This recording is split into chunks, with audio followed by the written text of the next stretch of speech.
In this next presentation, we're going to look at the concept of empowerment. And I believe this is an important starting point because we really need to first think about what are we really out to achieve? When we're working with communities, what is our goal? What are we trying to ultimately accomplish? A lot of people have talked about this in this term of empowerment, but this term is used so often that it's almost lost its meaning. And so we at Village Earth have tried to really unpack this word and analyze what it means on various levels. And so that's what we're going to discuss in this presentation. But first, I'd like to back up and look at what other ways people have thought about this notion of participation and self-mobilization. Of course, this word participation is also a word that's been used by a lot of organizations over the years, and itself has almost lost meaning. Especially during the 80s and 90s, this concept of participation was really the buzzword, and in many ways still is. That the idea that we're trying to get communities involved in projects and have them take ownership, and really thinking about long-term sustainability. But again, this word varies in the way people are talking about it and in its meaning. And so in the International Agricultural Development Journal in 1995, they published a useful sort of breakdown of this word and try to dissect it a little bit and think about, well, what are some levels of participation? Of course, not every project can be considered participation. If I just ask somebody to do something or force them to do it, or if I hire a community to do something or hire individuals to do something, is that really participation? Or do they have to be coming up with all the ideas and plans themselves and implementing it themselves? So there are some levels to this, and this is just a useful breakdown of that. So the first level that they came up with was this notion of passive participation. And this is where people participate by being told what is going to happen or has already happened. It is a unilateral announcement by an administration or project management without listening to people's responses. And this is actually very common. I think we're all used to this in even our own cities, where the city might announce that they're going to build a road or expand a highway or build a park, and the plans have pretty much already been done. They're just announcing that this has already happened. And there's really not any room for influencing it.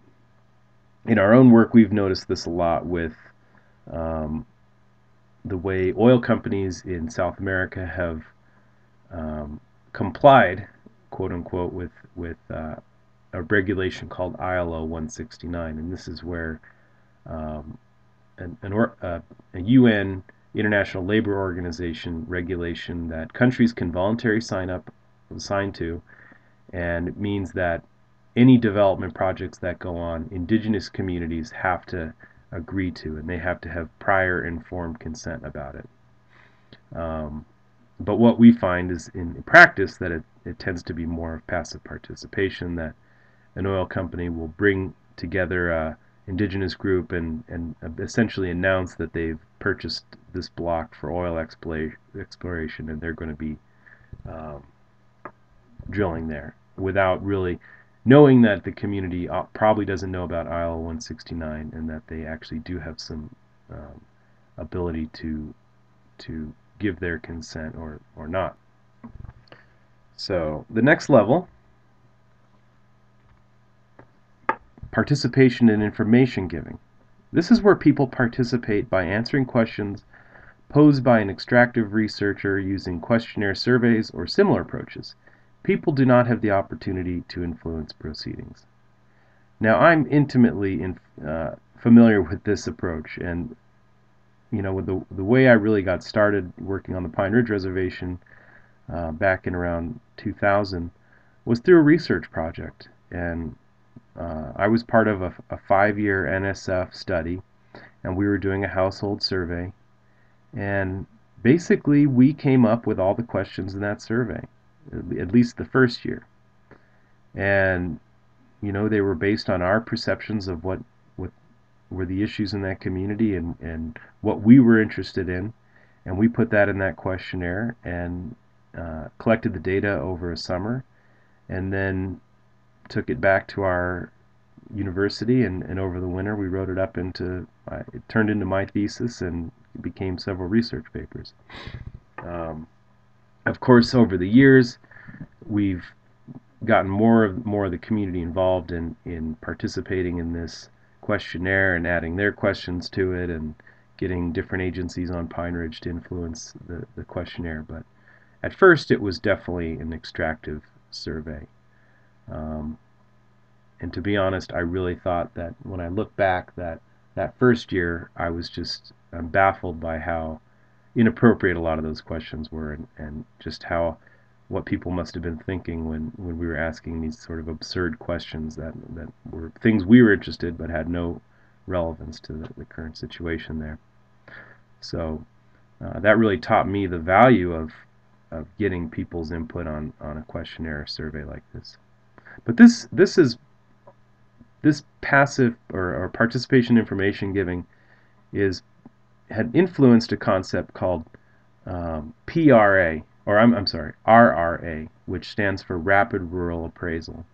And this was an approach early on during that modernization era in the 1960s and 70s, where essentially multidisciplinary teams would go out into communities, and you'd have a sociologist, you'd have an economist, an ag scientist, and they would all go into a community or a region and collect their data, and then go back to their offices in the city and draft a development plan for that community or region. And this is called rapid rural appraisal. This was later altered into what was called participatory rural appraisal, where people started to realize that those rapid rural appraisals really weren't effective at all. They weren't getting to the core issues. People weren't giving information, and it just didn't relate to their lives. It was based on the perspectives of urban researchers and not rural community people. So the next level, participation for material incentive.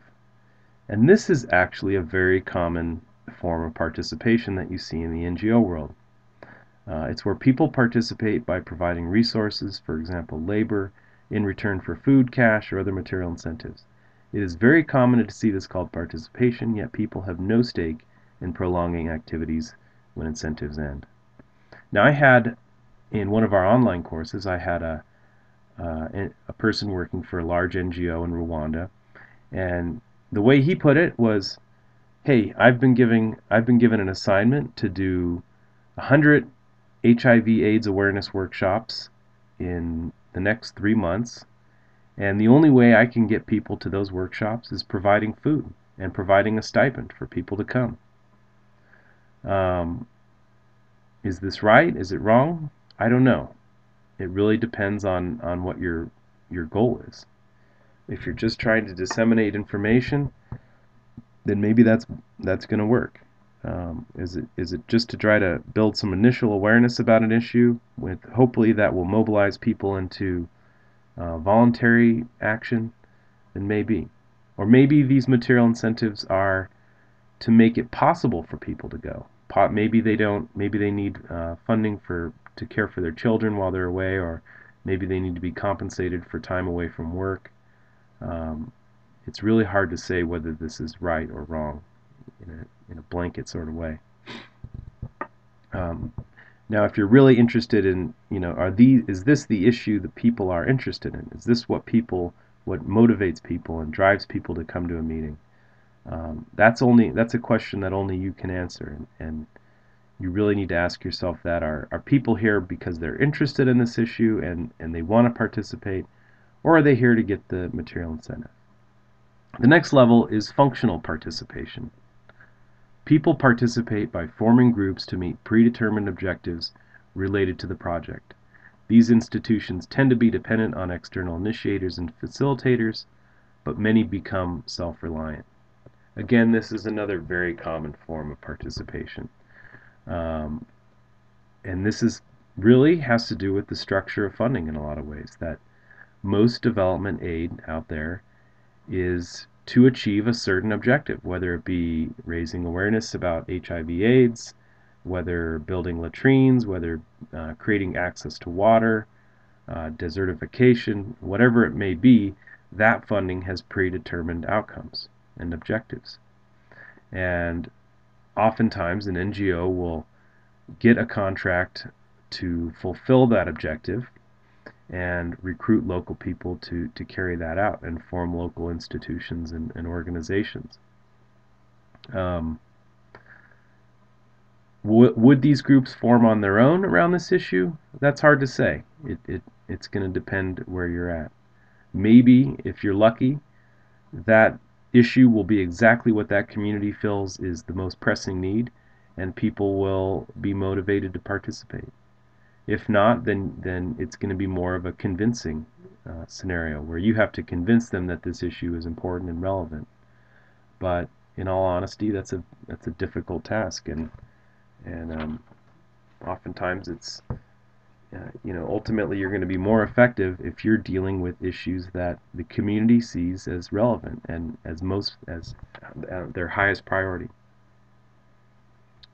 So moving on, interactive participation is where people participate in joint analysis, which leads to action plans and the formation of new local institutions or the strengthening of existing ones. These groups take control over local decisions, and so people have a stake in maintaining structures and practices. Now, this really requires the ability to be open and not have predetermined objectives. It assumes that you might be surprised by what the community is going to influence, that they are going to come up with ideas that may differ from your own and may differ from your funders. And the ability to respond to that is going to be critical in order to really fuel that local energy and local initiative. And this is, in our opinion, is the real source of motivation and participation, is when people, through their own joint analysis, make their own conclusions about what's needed, about what strategy they're going to take, about what direction they want to take. And so if you can be there as a supporter of that interactive participation, then our theory, our belief is that that's where you'll have the highest degree of participation. Lastly, self-mobilization. This is where people participate by taking initiatives independent of external institutions to change systems. They develop contracts with external institutions for resources and technical advice they need, but retain control how resources are used. Now this, in our opinion, is really the goal of development, right? Self-mobilization, that communities can identify the direction they want to take, can develop plans, can work together, can access resources, can develop contracts with external institutions, can find the technical advice they need if they don't currently have that within their own group, and they retain control over how resources are used. That they decide what pump they want to use. They decide what style of latrine they want to build, because they have the resources. They are the ones who are doing the contracting, in a sense.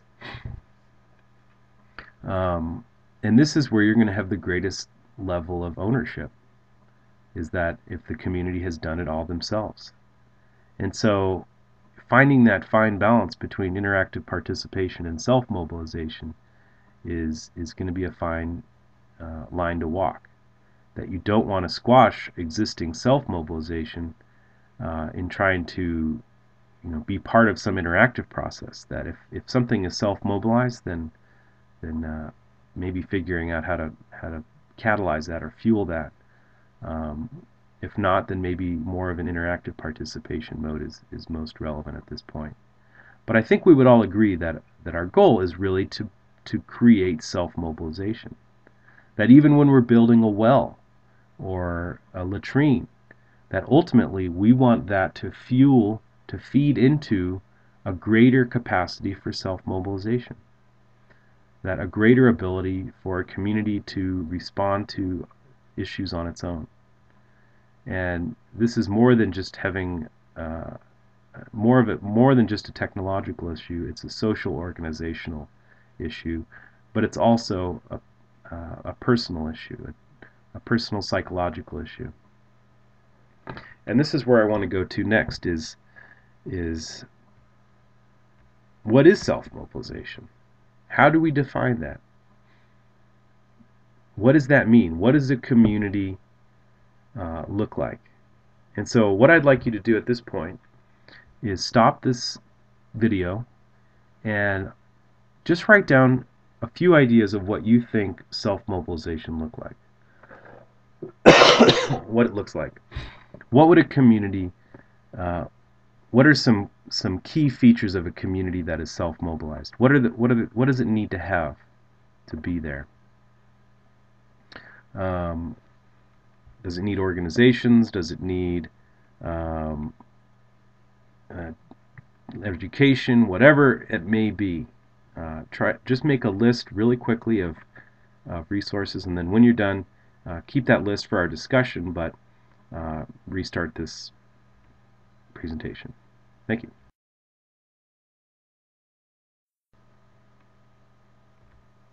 Okay, so we at Village Earth have done our own thinking about this notion of self-mobilization and empowerment, and we came up with a model called the tree model, which we always like using organic metaphors. So in this metaphor, we look at it at 3 levels. The first level, which would be like the leaves or the fruit of the tree, are the objective outcomes of development. And in order for there to be empowerment, there needs to be some sort of physical transformation in the world, into the surrounding world. That there needs to be greater access to wells, houses, maybe it's access to credit, maybe it's latrines. You know, these are the things that create change in the world. Or it may be less tangible but still objective in that greater access to voting or greater participation in the political process. These are also objective outcomes. It doesn't always have to be technological change. But these are the things that we generally think about when we think about development, that there's some outcome like that. But there's a deeper level to that. These objective outcomes can't stand on their own. Just having these outcomes doesn't mean that it's sustainable. If there are wells, just installing the well may give you that objective outcome, but it doesn't mean that it's sustainable. That there needs to be something behind it, something supporting it. And this is the next level, which in our tree metaphor it would be the trunk of the tree, which is the structural undergirding of the tree in a sense, that in order for these objective outcomes, the wells, the houses, the latrines, the irrigation canals, in order for these to be sustainable, there needs to be some structural empowerment. And I don't mean structural like a building, but structural like a social structural empowerment. And this would include things like planning processes within a community, that a community is able to get together, not necessarily as a whole community, but maybe sectors of that community can come together, that there's organizations that can plan, can address issues. There's farmers groups, there's women's groups, there's microcredit associations, there's community cleanup organizations, whatever it is, that there are these groups that come together and develop plans and identify issues and really help chart the path forward.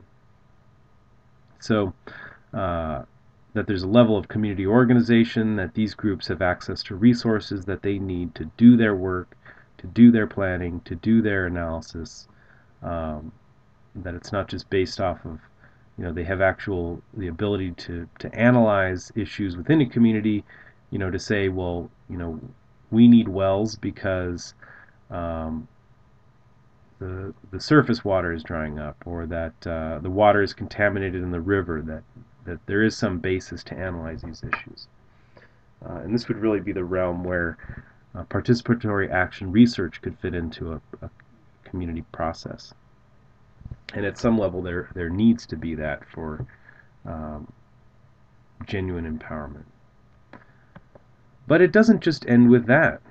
That there's something also behind structural empowerment. That people don't just come together and start working together. Or there also may be um, past issues within a community, or tears or lesions within a community that prevent people from working together. Possibly it's the organizational hierarchy within a community, or past trauma, or whatever. And this is the third level, which we would equate with the roots of a tree, which provides the nourishment. And this is the personal empowerment.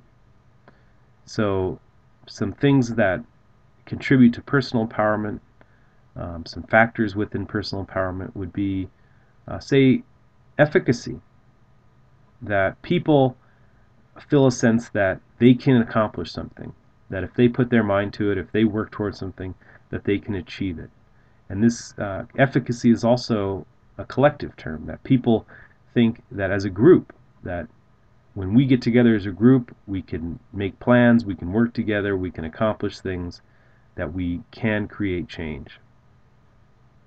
And self-esteem is part of this, that people believe in themselves, they have faith in their own ideas and faith in their own person and in their culture, that they're proud, that they're not self-disparaging and negative towards themselves and one another.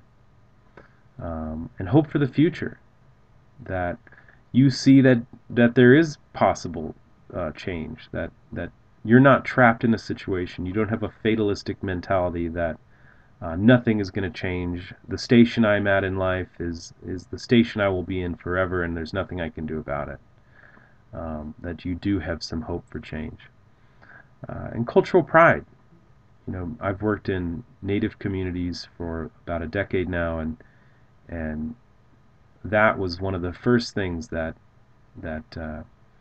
stood out for me, was the degree of cultural pride that people have, and how strong that is with people, and it gives them strength to confront adversity when everything else out there is against you. That if you know in your heart that your culture is valid, that your culture is a powerful thing, that you can draw on that strength, and it can give you strength in the face of outside external challenges, and especially when everything around you is telling you that your culture is worthless.